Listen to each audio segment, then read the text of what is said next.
नमस्कार दोस्तों, मैं मोहित यादव ओम क्लासेस के यूट्यूब चैनल में आप सभी का हार्दिक स्वागत करते हैं। और आप सभी लोगों के बीच में खुशखबरी भी है। खुशखबरी ये है कि जो थर्ड सेमेस्टर आपका डीएलएड का था वो आपका प्रमोट कर दिया गया है। अब आप लग जाइए किसमें, फोर्थ सेमेस्टर की तैयारी करने में, क्योंकि अगर आपका फोर्थ सेमेस्टर में कहीं बैक लगता है तो थर्ड सेमेस्टर में आपको दिक्कत आ सकती है, क्योंकि प्रमोट आपका जो होगा वो फोर्थ सेमेस्टर के ही अकॉर्डिंग होगा। तो मेहनत करोगे तो सब कुछ संभव होगा, बिना मेहनत के कुछ भी संभव नहीं है। क्योंकि किसी ने कहा है, तूफानों से आंख मिलाओ साइलों पर वार करो, तूफानों से आंख मिलाओ साइलों पर वार करो, मल्लाहों के छोड़ो चक्कर तैर के दरिया पार करो। कि जब आप अपनी मेहनत से, अपने कदमों के माध्यम से कोई भी रास्ता चुनेंगे तो उस रास्ते में हमेशा आपको सफलता मिलेगी। तो जैसे चलिए आज मैं टॉपिक पे चलते हैं। ये आपका चैप्टर है थर्ड, आपके डीएलएड फोर्थ सेमेस्टर का ये चैप्टर जो है वो है आपका थर्ड चैप्टर है। और इस चैप्टर का नाम है घन व घनमूल। तो मैं आप लोगों के बीच में घन और घनमूल के बारे में डिस्कस करेंगे बेस से, पहले बेस से, और बेस से चलते चलते मैं इसका भी ट्रिक लेके आऊँगा और ट्रिक के माध्यम से आपको इसे भी समझाऊँगा। ठीक है। तो देखो घन क्या होता है, उसके बाद बताएंगे घनमूल के बारे में। जैसे घन को इंग्लिश में कहते हैं क्यूब। ठीक है। इसका मतलब होता है कि किसी भी संख्या पर लगी घात 3। ठीक है। किसी संख्या का गुणा हम उसी संख्या में 3 बार कर देते हैं तो उसका गुणनफल हमें घन के रूप में प्राप्त होता है। तो ये क्या हो गया, घन हो गया। जैसे किसी भी संख्या पर, किसी भी संख्या पर लगी घात 3 को उस संख्या का घन कहते हैं। ठीक है। जैसे x पे पावर 3, सिर्फ 3। ठीक है। x पे पावर 3 तो सिर्फ 3 घात लगना और उसका गुणा करना, तो ये हमारा क्या कहलाता है, घन कहलाता है। जिस तरीके से मैंने लिख दिया x पे पावर 3, तो इसे आप क्या करेंगे, x गुणे x 3 बार, और इनका आपस में गुणा कर देंगे। जो हमें गुणनफल प्राप्त होगा वही हमारा क्या कहलाएगा, घन कहलाएगा। जैसे नंबर के माध्यम से आप सीख लो। दूसरा एग्जाम्पल आपके सामने रखता हूँ, 2 पे घात 3। तो आप कहेंगे कि 2 का घन, तो 2 का घन आपका कितना होगा, 2 गुणे 2, 2 दूनी 4 और 4 दूनी 8। तो जो 8 संख्या हमें प्राप्त हुई है वो 2 की घन होगी। क्या होगी, 2 की घन। ठीक है। जैसे 2 की घन, कोई पूछता है, जरूरी नहीं घात लगी हो, कोई ये पूछ दे कि भैया 2 का घन बताइए, तो आप क्या करेंगे, 2 पर 3 घात लगाएंगे, इस तरीके से गुणा कर देंगे। जो हमें गुणनफल प्राप्त होगा वही 2 का घन कहलाएगा। ठीक है। और देखिए एग्जाम्पल में, जैसे 3 पे घात 3, तो 3 पे घात 3, 3 गुणे 3 तो कितना हो जाएगा, 3 तियाँ 9, 9 तियों 27। तो ये जो 27 हुआ वो 3 का घन हुआ। ठीक है। और एक चीज़ और है, 1 का वर्ग और 1 का घन, या 1 पर कितनी भी घात लगाओ रहेगा 1 ही। ठीक है। इतनी बात क्लियर हो रही सभी के। ठीक है। अरे 4 का घन, तो 4 का घन 4 गुणे 4, 4 चौक 16 चौक 64 हो जाएगा। तो इस तरीके से ये हम किसी भी संख्या का घन जो है पता कर सकते हैं। इसे आप समझ लीजिए। देखो अच्छा, अब बात समझो, बहुत स्लो पढ़ाएंगे। जैसे घन बता दिया था मैंने। अब जैसे एक का घन एक ही होगा, क्यों? एक पर लगी घात 3, तो इसे हम 3 बार लिखेंगे गुणा में। और जब एक का गुणा एक में करेंगे तो एक आएगा, और एक का फिर एक में करेंगे तो एक ही आएगा। ऐसे ही 2 का घन मैंने बता दिया था, 2 गुणे 2 गुणे 2 बराबर 8। 3 का घन 3 गुणे 3 गुणे 3 तो 27। 4 का घन 4 गुणे 4 गुणे 4 64। 5 का घन 5 गुणे 5 गुणे 5 बराबर 125। 6 का घन 6 गुणे 6 गुणे 6, ठीक है, 216। 7 का घन 7 गुणे 7 गुणे 7 बराबर कितना है? 243। 8 का घन 8 गुणे 8 गुणे 8 बराबर 512। 9 का घन 9 गुणे 9 गुणे 9 कितना हुआ? 729, ठीक है। और 10 का घन 10 गुणे 10 गुणे 10 बराबर 1000। तो इस तरीके से तो प्रत्येक संख्या का हमें घन प्राप्त करना होगा और घन के बारे में हमें जानकारी होगी, ठीक है। अभी जब हम ट्रिक में बताएंगे, आपको ट्रिक भी इसका बताएंगे कि किसी भी संख्या के घन की ट्रिक क्या होती है, कैसे उसे निकाला जाता है, वो भी हम आपको समझाएंगे। पहले कुछ बेसिक चीज़ें हैं, उन्हें समझ लो, ठीक है। चलिए देखिए, कुछ घन के बारे में मैंने आपके सामने कुछ पॉइंट लिखे हैं और इन पॉइंटों के बारे में समझ लो, क्योंकि जो मेन चीज़ें होती हैं इन्हीं बेस को उठा करके क्वेश्चन जो ऑब्जेक्टिव टाइप का होता है वो कहीं ना कहीं पूछ लिया जाता है। तो सबसे पहला पॉइंट कहता है कि सबसे छोटी पूर्ण घन प्राकृतिक संख्या 1 है। अब पूर्ण घन क्या है? देखो, पूर्ण घन वो संख्या होती है जिस संख्या के समान गुणनखंड के समूह 3-3 संख्याओं के समूह समान समूह बन जाएं, वो संख्या पूर्ण घन होती है। जैसे एक पूर्ण घन प्राकृतिक संख्या होती है, पूर्ण घन प्राकृतिक संख्या, जैसे 1 का आप जितनी बार गुणा करोगे, हमें 3 बार करना है तो ये 3 गुणनखंड 1 के बन जाएंगे, तो ये पूर्ण घन संख्या है, सही है। और सबसे छोटी है 3 जो है वो, सॉरी 1 जो है वो सबसे छोटी पूर्ण घन संख्या होती है, ठीक है। अब दूसरा पॉइंट कहता है कि जिस संख्याओं के अभाज्य गुणनखंड के 3-3 समूह बन जाएं तो वह पूर्ण घन संख्या होती है। कोई संख्या हो और उस संख्या का हमें क्या करना है? अभाज्य गुणनखंड करने हैं, और गुणनखंड जो अभाज्य हों उनके समान संख्याओं के 3-3 समूह बनते हों तो वो संख्या हमारी पूर्ण घन होगी। और अगर ऐसा नहीं होता है तो वो संख्या हमारी पूर्ण घन नहीं होगी। जैसे मैंने आपके सामने एक क्वेश्चन ले लिया है, क्वेश्चन है हमारे सामने 8, ठीक है। किसी ने ये पूछ दिया कि 8 क्या पूर्ण घन संख्या है, तो आप क्या करेंगे अकॉर्डिंग टू इस पॉइंट के कि भाई हमें ये देखना पड़ेगा कि दी गई संख्या के हम अभाज्य गुणनखंड करेंगे, और अभाज्य गुणनखंड के जो संख्याएं प्राप्त होंगी उनके 3-3 समान संख्याओं के समूह बनने चाहिए। तो 8 के गुणनखंड होंगे अभाज्य गुणनखंड 2 गुणे 2 गुणे 2, 2 दूनी 4 और 4 दूनी 8, तो 3 का एक समूह बन गया। जब 3 का एक समूह बन गया तो ये संख्या जो 8 है वो हमारी क्या है? पूर्ण घन संख्या है, ठीक है, पूर्ण घन संख्या हो गई।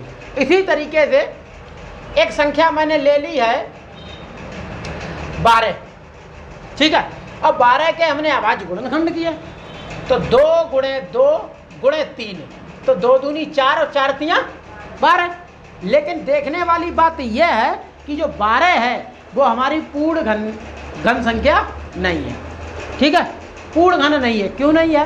क्योंकि यहाँ गुणनखंड तो अभाज्य हैं, लेकिन समान संख्या के 3-3 के समूह नहीं बन रहे हैं। क्यों? क्योंकि यहाँ सिर्फ 2 संख्याएं हमें मिल रही हैं समान की, तीसरी अलग है। तो सबसे पहले 2 के एक संख्या और हमें चाहिए थी भाई, 2 गुणे 2 गुणे 2 और होती। उसके बाद 3 के भी 3 नहीं समूह बन रहे हैं, सिंगल है 3। तो इसलिए जो 12 है वो पूर्ण घन संख्या नहीं है। ठीक है, तो ये पूर्ण घन नहीं है, ये पूर्ण घन नहीं है। अब देखो हमने ले लिया 64 से, तो 64 के हम क्या करेंगे? अभाज्य गुणनखंड करेंगे। करिए, 2 गुणे 2 गुणे 2 गुणे 2 गुणे 2 गुणे 2, तो 2 दूनी 4, 4 दूनी 8, 8 दूनी 16, 16 दूनी 32, 32 दूनी 64 हो गया। 3-3 के समूह बनाने हैं समान संख्या के। देखो 2 2 2, तीनों में 2 2 हैं, फिर अगले भी तीनों में 2 2 हैं, कोई एक्स्ट्रा तो है नहीं अलग प्रकार का। तो ये 3-3 संख्याओं के समूह बन रहे हैं। ठीक है, और संख्याएं समान होनी चाहिए, इतनी बात आप। तो जब ये समान समूह बन रहे हैं तो इस एक समूह से 2 लेना, दूसरे से भी हमें 2 लेना है। तो सबसे पहले हमें ये देखने के लिए ये 2 लेने की जरूरत नहीं है, बस हमें 3-3 के समान संख्याओं के समूह मिल रहे हैं। तो ये संख्या 64 जो है वो पूर्ण घन संख्या है। ठीक है, हो गई पूर्ण घन। और 1-2 एग्जाम्पल समझ लो। जैसे हमने ले लिया 432, अब 432 के हम क्या करेंगे? गुणनखंड करेंगे। करिए, देखो जब बड़ी संख्या आ जाती है तो आप गुणनखंड ऐसे करें, ऐसे 2 से काटो, 2 दूनी 4, 2 एकम 2, और इसका 1 बचा था, 2 के आगे 12 हो गया, 2 छक 12, फिर 2, 2 एकम 2, 1 2 से छोटा है तो 0 लगाओ, 16 में भाग दो, 8 बार हो गया, 2 पंचे 10, 4 दूनी 8, फिर 2, 2 दूनी 4, ठीक है, और 7 दूनी 14। अब 2 से नहीं कटेगा, अब 3 से काटो, 3 नेम 27, 3 तियाँ 9 और 3 एकम 3। अब लिखो इसके, देखो 2 4 बार है और 3 जो है वो 3 बार है। जोड़ा बनाओ 1 और 2, 3-3 संख्याओं के समूह बन गए, लेकिन यहाँ 1 2 बच गया है, इसका तो 3 का समूह बना नहीं है। तो इसलिए 432 जो है वो पूर्ण घन संख्या नहीं है। ठीक है, और अगर इसे हटा देते तो इसमें से 2 कम हो जाते, कितना हो जाता? 216। तो 216 हमारी जो संख्या प्राप्त होगी वो पूर्ण घन संख्या प्राप्त होगी। इतनी बात समझ गए? ठीक है, मिटाने से समझ में आ गया सभी के? तो समझ में आ गया होगा। ठीक है? हाँ, अब तीसरा पॉइंट पे चलिए। तीसरा क्या कहता है कि प्रत्येक प्राकृतिक संख्या पूर्ण घन प्राकृतिक संख्या नहीं होती है। बात आई, प्रत्येक प्राकृतिक संख्या पूर्ण घन संख्या नहीं होती है। जैसे हम प्राकृतिक संख्या कहाँ से शुरू होती है? भैया 1 से शुरू होती है। तो 1 तो प्राकृतिक, मतलब 1 जो संख्या है वो हमारी पूर्ण घन संख्या है, हमने बता दिया था, और सबसे छोटी है। फिर भैया 2 भी तो है प्राकृतिक संख्या, तो 2 का कोई घनमूल ही नहीं होगा, तो ये पूर्ण घन नहीं हो सकती है, क्योंकि इसके गुणनखंड करने पर कोई अभाज्य गुणनखंड प्राप्त ही नहीं होंगे। और जिनके निश्चित 3-3 संख्याओं के समान संख्याओं के समूह बनाए जा सकें, ऐसा संभव नहीं है। तो ये आपकी पूर्ण घन है, लेकिन ये आपकी पूर्ण घन नहीं है। 3 देखो, 3 भी प्राकृतिक है लेकिन पूर्ण घन नहीं है। ठीक है, इन दोनों के तो गुणनखंड ही नहीं होंगे। अब है 4, तो 4 के तो गुणनखंड होंगे 2 गुणे 2 अभाज्य गुणनखंड, लेकिन पूर्ण घन नहीं है, पूर्ण वर्ग संख्या है ये। क्यों? क्योंकि इसके दो समान संख्याओं के ही तो जोड़े बन रहे हैं। तो पूर्ण वर्ग संख्या 4 है, लेकिन पूर्ण घन संख्या नहीं है। ठीक है, तो ये पूर्ण घन नहीं है। तो ये भी पूर्ण घन नहीं है। 5 के तो गुणनखंड होगा ही नहीं है। 5 के गुणनखंड 1 गुणे 5 होगा, तो दोनों संख्याएं अलग अलग हैं। ऐसे ही इसका भी होगा और ऐसे ही इसका होगा, ठीक है। लेकिन इसका 1 गुणे 1 गुणे 1, तो ये पूर्ण घन संख्या है। ये दोनों पूर्ण, तीनों नहीं पूर्ण संख्या है, घन नहीं है।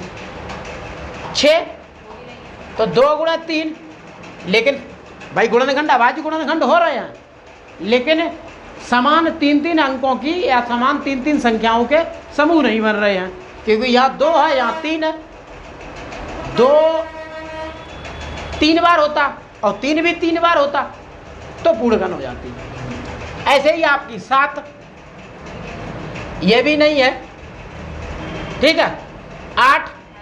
8 2 गुणे 2 गुणे 2 तो पूर्ण घन है, क्योंकि समान संख्या अभाज्य गुणनखंड हमें 3-3 के समूह बना रहा है, तो ये आपका पूर्ण घन है 8। तो इसी तरीके से जो भी संख्या होगी, बात कहने का मतलब ये था कि ये सारी संख्याएं जो हैं वो प्राकृतिक संख्याएं हैं, लेकिन इन सभी संख्याओं के पूर्ण घन प्राकृतिक संख्या प्राप्त नहीं हो रही है। बात यहाँ पर थी, ठीक है, क्योंकि उसने ये कहा कि प्रत्येक प्राकृतिक संख्या पूर्ण घन प्राकृतिक संख्या नहीं होती है। बिल्कुल सही है, क्योंकि प्रत्येक में 2 भी आता, 3 भी आता, 4 भी आता, 5 भी, 6 और 7 भी आता है प्राकृतिक संख्या में, लेकिन ये सभी की सभी पूर्ण घन संख्याएं नहीं है, ठीक है। इतनी बात समझ में आ रही है। अब चौथा पॉइंट ये कहता है, यदि समूह बनाने के बाद भी कोई गुणनखंड शेष बचता है तो दी हुई संख्या एक पूर्ण घन नहीं है। कैसे? जैसे आपके सामने एक मैं क्वेश्चन रखता हूं, जैसे 432 है, ठीक है, और 432 अभी मैंने संख्या प्राप्त आपको समझाई थी, उसके गुणनखंड 2 गुणे 2 गुणे 2 गुणे 2 गुणे 3 गुणे 3 गुणे 3, ठीक है, यही थे। तो देखो भैया, ये समूह बन गया 3-3 का और ये समूह बन गया 3-3 का। चौथा पॉइंट क्या कह रहा है कि यदि समूह बनाने के बाद भी कोई गुणनखंड शेष बचता है तो दी हुई संख्या एक पूर्ण घन नहीं होगी। कि भैया समूह यहाँ तो बन गया है, समूह यहाँ भी बन गया है, लेकिन यहाँ शेष बच गया है, 2 का समूह नहीं बना है, इसलिए 432 है वो पूर्ण घन संख्या नहीं है। क्लियर है इतनी बात? अच्छे से समझ में आई है? ठीक है। अब 5वां है, सभी विषम प्राकृतिक संख्याओं के घन। सभी विषम प्राकृतिक संख्याओं के घन विषम संख्या होती है। ये बात याद रखो कि सभी विषम संख्याओं के घन, हम देखो आपको यही है कि 6वां भी पॉइंट यही क्लियर कहूँगा कि अगर कोई पूर्ण घन संख्या है और वो संख्या विषम संख्या है, विषम संख्या क्या होती है? जो 2 से विभाजित नहीं होती है, वो विषम संख्या होती है। या जिस संख्या का इकाई अंक 1, 3, 5, 7, 9 अगर है तो वो संख्या विषम संख्या है, इकाई अंक में अगर ये है, ठीक है। जैसे लिखा हो इस तरीके से, आंख मीच के बता दोगे कि विषम संख्या है। क्यों? कि इसका इकाई अंक जो है 1 है। अगर यहाँ 3 होता तो विषम है, यहाँ 5 होता तो विषम है, यहाँ 7 होता विषम है, या यहाँ 9 होता तो विषम है, ठीक है। इसी तरीके जैसे मान लो यहाँ 0 होता तो सम है, यहाँ 2 होता तो ये संख्या पूरी सम होती, यहाँ 4 होता तो ये संख्या हमारी पूरी सम होती, यहाँ 6 होता तो ये पूरी संख्या हमारी क्या होगी? सम, और यहाँ 8 होता तो भी ये हमारी संख्या पूरी सम होती। तो दोनों पॉइंट मैं सम और विषम के बारे में क्लियर कर रहा हूँ, तो ये तो बात समझ में आ गई है। अब बताने का मतलब मेरा ये है कि अगर कोई संख्या पूर्ण घन संख्या है और वो विषम है तो उसका जो घनमूल होगा वो भी आपका विषम ही प्राप्त होगा। सभी विषम प्राकृतिक संख्याओं के घन विषम संख्या होती है। थोड़ा घन पूछा है। घन जो प्राप्त हमें होगा वो विषम संख्या ही प्राप्त होगा। जैसे मैं आपको, जैसे सबसे पहले आप एक ले लो, तो एक हमारी विषम संख्या है। एक क्या है? विषम प्राकृतिक संख्या है। और इसका जब हम घन निकालेंगे तो 1 गुणे 1 गुणे 1 बराबर 1, यानी कि विषम ही तो आया। जैसे हमने ले लिया 3, और 3 का हमने 3 गुणे 3, 3 गुणे 3 बराबर 27, तो 27 क्या है? विषम संख्या है। 3 भी विषम है और 27 भी विषम है। अगली हम विषम संख्या ले लेते हैं 5, तो 5 का घन 125 होता है, तो 5 भी विषम है और 125 भी विषम है। तो ये पॉइंट यही कहता है कि सभी विषम प्राकृतिक संख्याओं के घन भी विषम संख्या ही प्राप्त होगी। ऐसे ही सम संख्या, छठा क्वेश्चन है। छठा ये कहता है कि सभी सम प्राकृतिक संख्याओं के घन भी सम प्राकृतिक संख्या होगी। तो देखो, सबसे पहले सम है हमारा 2, और 2 का घन हम निकालेंगे तो क्या होगा? 8। तो 2 भी सम है और 8 भी सम है। ऐसे हमने 4 ले लिया, तो 4 का होगा 64, तो 4 भी सम है और 64 भी सम है। हमने ले लिया 6, तो 6 का क्या होता है? 216, तो 6 भी सम है और 216 भी सम है। आई बात क्लियर? समझ में आ गए? तो ये तो आपके सारे पॉइंट थे, इनके बारे में हमने अच्छे से आपको समझा दिया है। ठीक है, अब देखो कुछ ऐसी संख्याओं के बारे में डिस्कस करते हैं और ये पता करते हैं कि ये दी गई संख्या हमारी पूर्ण घन है या नहीं है। तो देखो, एक संख्या मैं आपको देता हूँ।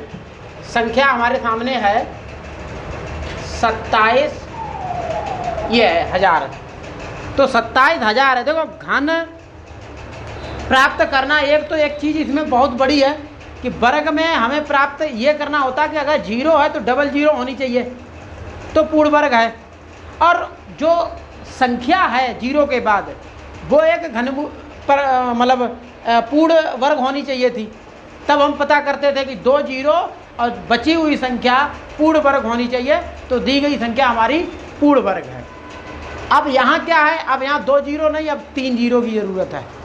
3 0 होनी चाहिए और शेष बची संख्या, जैसे 3 0 के बाद शेष बची संख्या पूर्ण घन होनी चाहिए, तो हमारी दी गई संख्या भी पूर्ण घन होगी। जैसे वैसे तो हमें ये पता है ये संख्या पूर्ण घन है, क्यों? 27 3 का घन होता है और 3 0 लगी हुई है, तो ये दी गई संख्या हमारी पूर्ण घन है। देखो,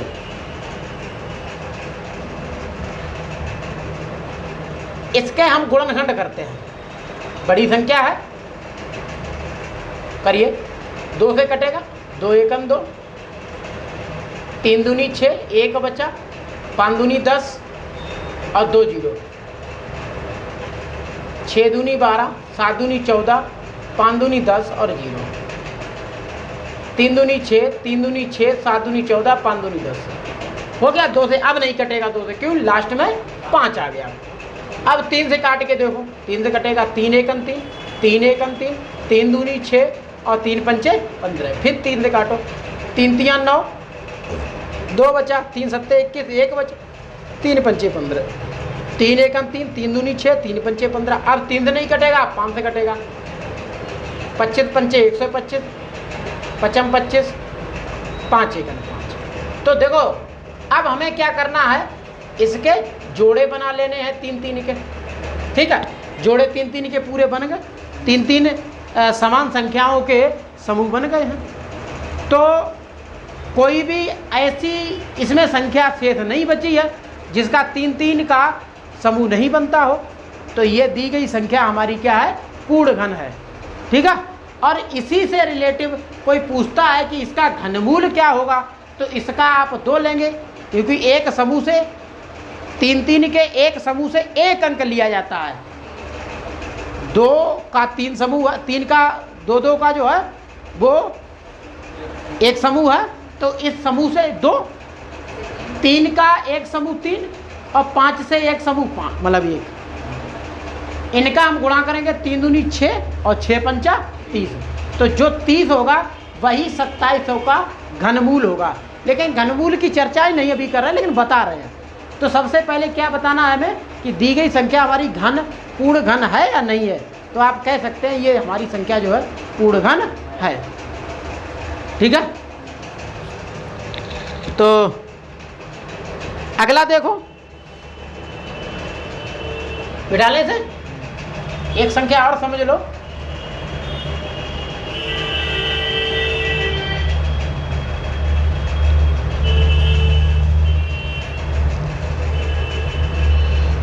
अगला है 28, 12, 16। ठीक है,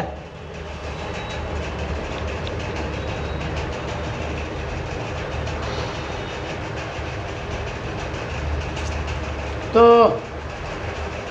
इसमें आपको बताना है कि ये जो संख्या है वो हमारी पूर्ण घन संख्या है या नहीं है।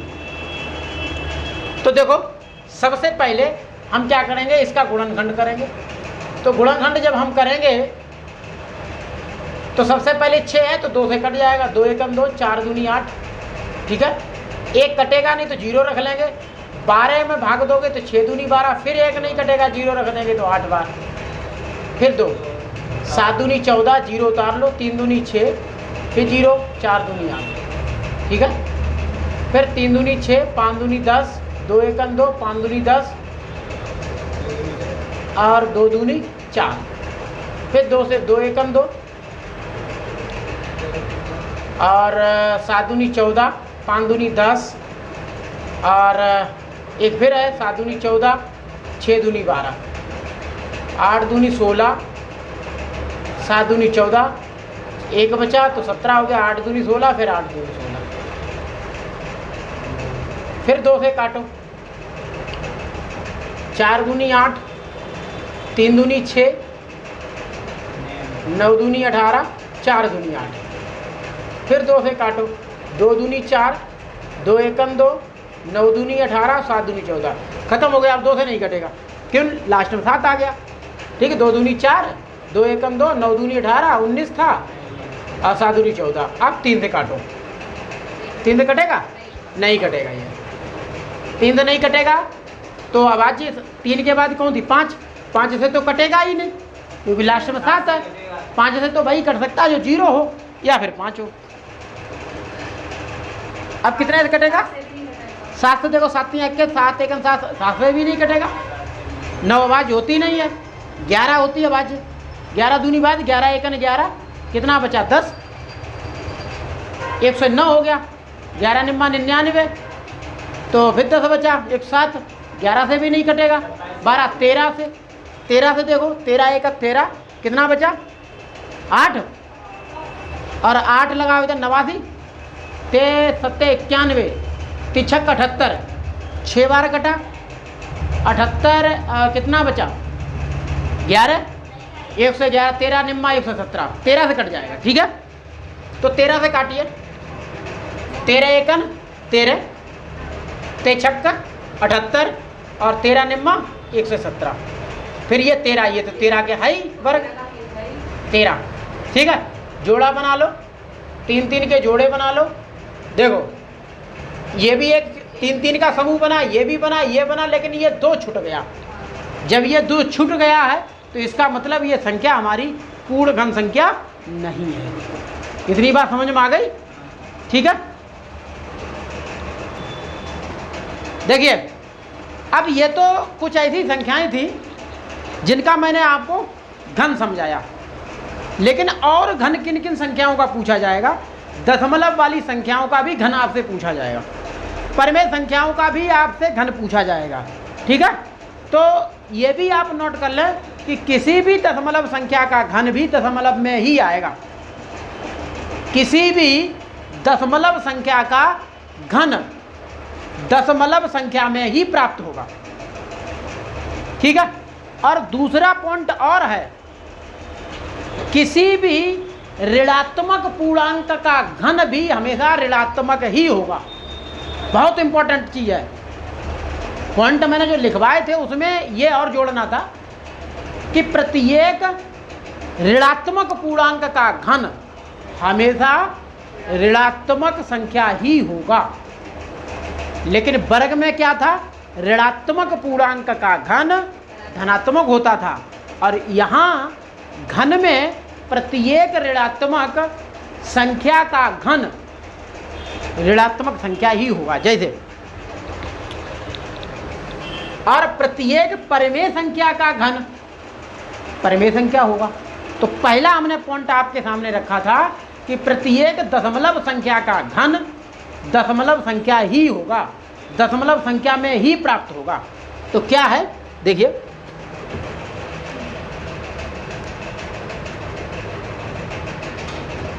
जैसे मैं बहुत छोटी संख्या लेता हूं, ठीक है, 0.1 0.1 का अगर हम घन निकालेंगे तो दशमलव संख्या में ही प्राप्त होगा, लेकिन कितना होगा वो समझिए।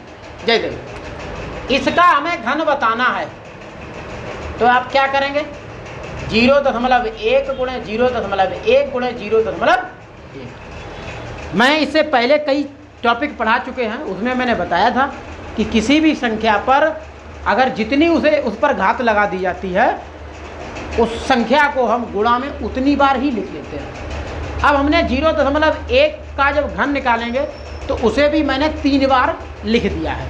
कैसे, 0.1 गुणे 0.1 गुणे 0.1। अब आपको ये तो पता ही है कि 1 का गुणा 1 में 1 ही होगा और फिर 1 का गुणा 1 में भी 1 ही होगा। तो आप 1 तो लिख ही देंगे, लेकिन गुणा में दशमलव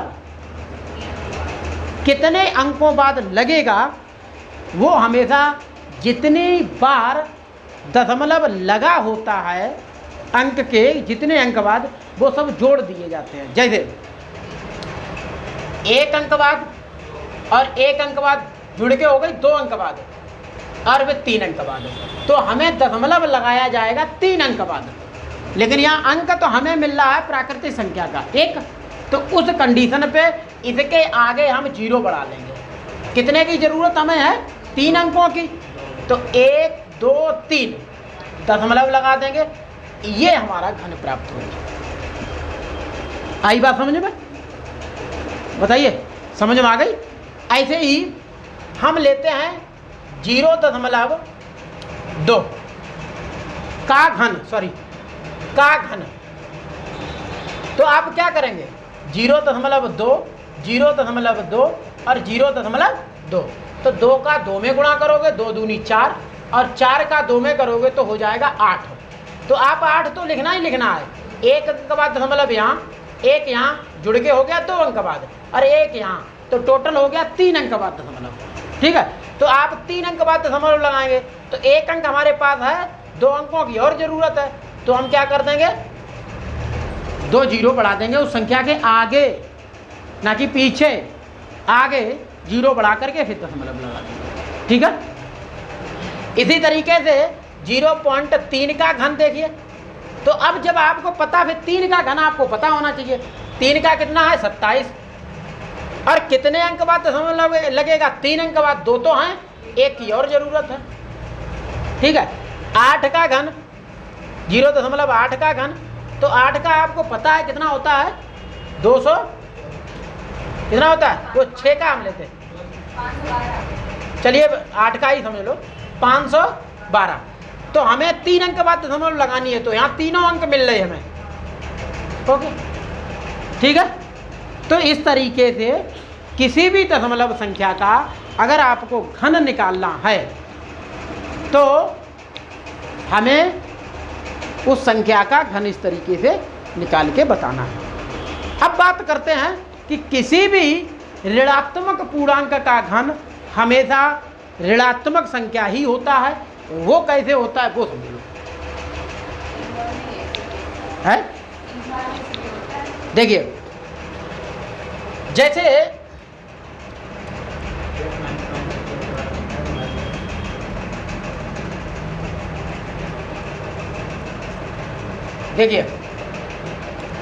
जैसे सबसे पहले तो आपको यह पता होना चाहिए चिन्हों का गुणा, 2 समान चिन्हों का गुणा हमेशा प्लस होता है। ठीक है, दो समान चिन्हों का, जैसे ऋणात्मक मतलब माइनस और माइनस का गुणा प्लस होता है, और प्लस प्लस का गुणा भी प्लस होता है। तो दोनों समान चिन्ह है तो प्लस होता है, दोनों समान है प्लस होता है, और असमान चिन्हों का गुणा माइनस होता है। जैसे एक प्लस हो दूसरा माइनस हो तो माइनस होगा, पहला माइनस हो दूसरा प्लस हो तो भी आपका माइनस होगा। तो ये चीज़ें आप थोड़ा ध्यान दो, चिन्हों का गुणा। ठीक है, अब हम बात करते हैं कि कोई ऋणात्मक पूर्णांक है तो उसका घन ऋणात्मक ही क्यों होगा वो समझ लो। जैसे -1 का घन आप निकालोगे तो -1 को आप -1 गुणे -1 गुणे -1, तो आपको पता है 1 का गुणा 1 में 1 ही होगा और 1 का गुणा 1 में 1 ही होगा। ठीक है, लेकिन माइनस का गुणा माइनस में प्लस होगा। ठीक है, तो अब हमारे पास यहाँ प्लस प्राप्त हो गया। अब इस प्लस और माइनस का गुणा, प्लस और माइनस का गुणा क्या होगा? माइनस होगा। तो ये हमारा हो गया -1। ठीक है, तो इसी तरीके से जो संख्या आप लगाएंगे, जैसे मान लीजिए मैंने ले लिया है 5, तो 5 का हम घन करेंगे -5 गुणे -5 गुणे -5, तो 5 का 5 में और 5 का 5 में जब आप गुणा करोगे तो 5 25 5 125 होगा। तो ये लिखोगे आप 125, लेकिन माइनस का माइनस में करोगे तो प्लस होगा, और फिर प्लस का माइनस में करोगे तो कितना होगा? माइनस होगा। तो ये हमारा जो संख्या प्राप्त हुई है वो हमारी माइनस में प्राप्त हुई, क्योंकि ऋणात्मक पूर्णांक का घन हमेशा ऋणात्मक पूर्णांक ही होगा। आई बात इतनी क्लियर हो गई सबके? कोई डाउट तो नहीं इसमें? ठीक है, मिटा लें इसे। ठीक है, इसी तरीके से किसी भी परमेय संख्या का भी घन, किसी भी परमेय संख्या जैसे 1 गुणे 2 है और इसका हम घन करेंगे तो कितना होगा? 1/8, क्योंकि 1 का घन 1 होता है, 2 का 8 होता है, तो ये होगा। तो 1/2 परमेय संख्या था, तो 1/8 भी परमेय संख्या ही है। ठीक है, इसी तरीके से कोई भी संख्या हो, ऋणात्मक संख्या हो 1/3 या 2/3 ले लो, ठीक है, माइनस का, तो ये माइनस का तो माइनस में ही होगा घन, और ये 8 होगा और ये 27 होगा, ये हो गया। तो आई होप आप लोगों के ये बात समझ में आई होगी, अच्छे से समझ गए होंगे। और ये घन के बारे में जो भी चीज़ें थी मैंने क्लियर कर दी, सारी चीज़ें समझा दी हैं एक एक। कुछ ट्रिक जो है वो ट्रिक की वीडियो मैं अलग तैयार करता हूँ, अलग बनाऊँगा, लेकिन ये सेमेस्टर वाली आप क्लियर कर लो पहले। ठीक है, तो आज का तो सेशन इतना ही रहेगा, और इसके आगे का मैं नेक्स्ट वीडियो में बताता हूँ।